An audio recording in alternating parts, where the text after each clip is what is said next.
முதல்வரோட பேச்சுன்றப்ப நாங்கள் வேறு மாதிரி எதிர்பார்த்தோம். எல்லாரையும் ஒன்றடிக்கு ஒரு பேச்சாக இருக்கும், ஒரு மாண்போடு அவர் பேசுவார், எல்லாரையும் அனுசரணையாக அப்படி அரவணைச்சு பேசுவார் அப்படின்னு பார்த்தோம். அப்படிலாம் இல்லை. இது முதல்வருடைய பேச்சு மாதிரியே இல்லை அப்படின்ற மாதிரி பேசியிருக்காரு ஒருத்தர். யார் அவர், என்ன சொல்ல வர்றாரு பார்த்துருவோம் வாங்க. திமுகவின் மூத்த தலைவர் துரைமுருகன் அவர்கள் அவர் தான்.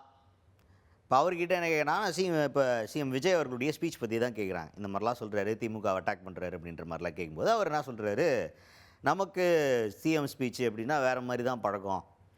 வழக்கமாக அவங்க பேசும்போதெல்லாம் கொஞ்சம் மாண்போடு பேசுவாங்க, எல்லாரையும் அரவணைச்சு பேசுவாங்க, அந்த மாதிரி கரெக்டாக இருக்கும். இந்த ஸ்பீச் வந்து அப்படி கிடையாது, பட்டாக்கத்தி கட்டா குஸ்தின்ற மாதிரி இருக்குது. அது போக பில்டப் ஓவராக இருக்குது. சுயபலத்தில் நம்ம ஜெயிச்சு வந்து இந்த பில்டப்லாம் காட்டியிருந்தா கூட பரவாயில்லன்னு விட்டுருக்கலாம். மற்றவங்களோட பலத்தை வச்சு ஆட்சி அமைச்சிட்டு இந்த பில்டப்பு கொஞ்சம் டூ மச் அப்படின்ற மாதிரி பேசியிருக்காரு துரைமுருகன் அவர்கள். பேச்சிலே ஒரு கண்ணியம் இருக்க வேண்டும். எதிர்க்கட்சிகளையும்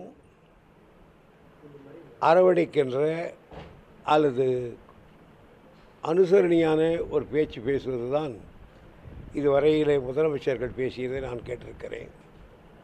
ஆனால் பட்டாக்குட்டி கத்தாக்குட்டு சமாச்சாரங்களைப் போல எடுத்தேன் கவிழ்த்தேன் என்று பேசுவது அவருக்கு முறையல்ல.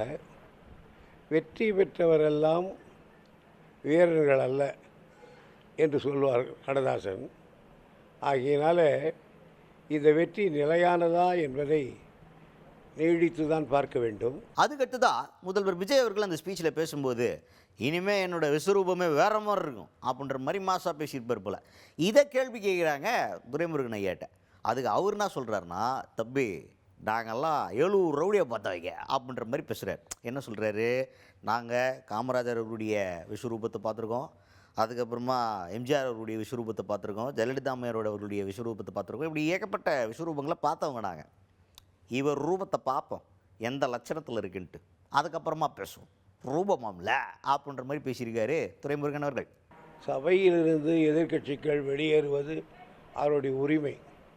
எந்த சபாநாயகருக்கும் கதவை மூடிவிட்டு வெளியேற முடியாது என்று தடுத்து விட முடியாது. ஆக இவருக்கு முதலமைச்சருடைய அதிகாரமும் தெரியவில்லை, சபாநாயகருடைய அதிகாரமும் தெரியவில்லை. நாங்களும்